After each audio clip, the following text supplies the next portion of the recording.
Ես մի տուկը եթե դաշտի դերնես ասին ես հայատ 1000 դրամ անստում։ Դե 5 հատ կովա պայես ամիքին արուխատ տուկա եթում։ 500 հատ տուկա անումա չէ։ 500,000 մենակ պրեսիա եթում։ Գեղարքունիքի մարզի Նորաշեն գյուղի բնակիչ Վաչագան Ավետիսյանը հաշվարկ է կատարում ապացուցելու համար, որ անասնապահությունից ստացած իր եկամուտը հազիվհազ ծածկում է տարվա կտրվածքով արված ծախսերը, ասում է անասնապահությունն այլևս կայուն եկամուտ չի ապահովում։ 140 դրամ կաթ են ազնում, ասում է ավելի լավ է թամ ես պետական գործի վրա ավելի շատ կառնեմ, քան անասնապահեմ, այդքան ծախս անեմ, քաղողին տալում են, բերողին տալում են, պրեսին տալում են, տակը բան չմնում։ Նույն մարզի Ծորավանք գյուղի բնակիչ Սիրանուշ Նազլուխանյանը բախվում է նույն խնդիրներին, նշում է կաթի մթերման գինը ցածր է, սպանդանոցն էլ ավելորդ գլխացավանք է դարձել անասնապահների համար, իրենց գյուղից այնքան հեռու է, որ տեղափոխման համար զգալի ծախս է պահանջվում։ Միսը սպառել շատ դժվար է, սպանդանոցը մեզանից 30 կիլոմետրից շատ հեռու է։ Ավելի լավ է սենց ոտի վրա ես ծախեն տանեն, սպանդանոսի հետ, որ հաշվարկում ես իրանց տոկոսային դրույքա, իրանց սկիտկա են անում ընդեղ մսից, այս մեկը ջարդած ես բերե, գյուղացու չարչարանքն է մնում իրան փաստորին։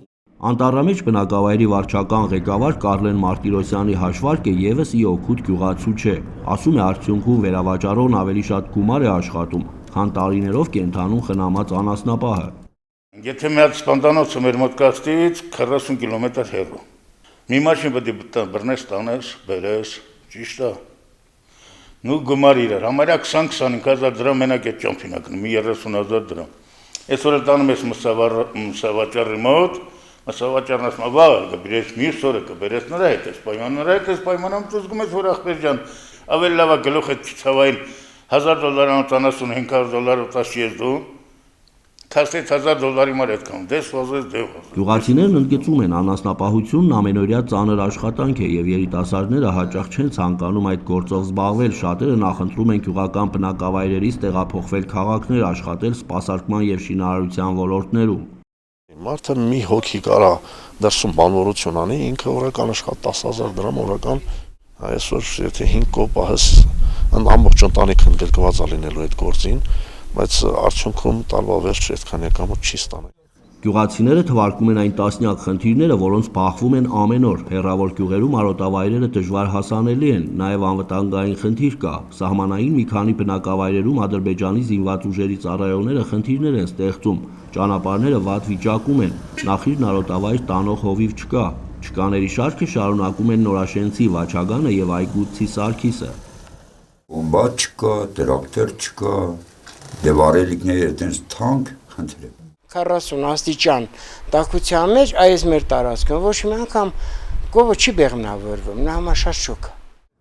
Արդյունքում գյուղացիները ստիպված են լինում նվազեցնել կենդանիների քանակը կամ ընդհանրապես հրաժարվում են անասնապահությունից։ Այս միտումը կարող է ապագայում հանգեցնել նրան, որ գյուղերում անասնապահությամբ զբաղվողների թիվը, հետևաբար նաև անասնագլխաքանակը կտրուկ նվազի։ Մկա մեր գյուղում ամենա 5-600 խոշոր էր, իսկ մկավայր մանկած եւ մի 200-ից հատ չեն։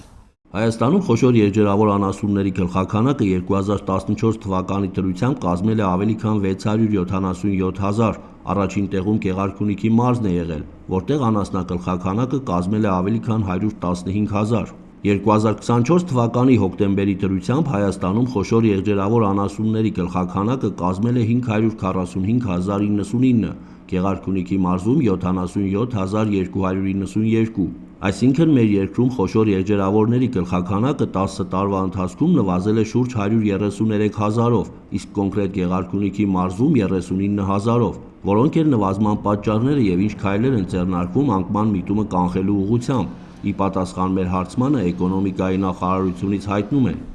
Անասնագլխաքանակի նվազման պատճառներից մեկը կարող է լինել խոտի գնի բարձրացումը, ինչը պայմանավորված էր խոտի սակավությամբ։ Գլխաքանակն ավելացնելու նպատակով իրականացվել են տավարաբուծության զարգացման, խելացի անասնաշենքերի կառուցման կամ վերակառուցման ծրագրեր։ Իսկ ինչու 2025-29 թվականների տավարաբուծության զարգացման ծրագրից չի կարող օգտվել անհատ գյուղատնտեսը եւ կոնկրետ ինչ ծրագրից կամ արտոնությունից կարող է օգտվել 1, 2, 3 անասուն պահող գյուղացին, նախարարության պատասխան նամակում նշվում է։ Հայաստանում անասնապուծության խթանման պետական աջակցության ծրագրերի մասնակից կարող են լինել իրավաբանական անձինք, համայնքները եւ անհատ ձեռնարկատերերը։ Յուրաքանչյուր շահառու տարեկան կարող է ձեռք բերել առավելագույնը 300 տոհմային խոշոր եղջերավոր անասուն։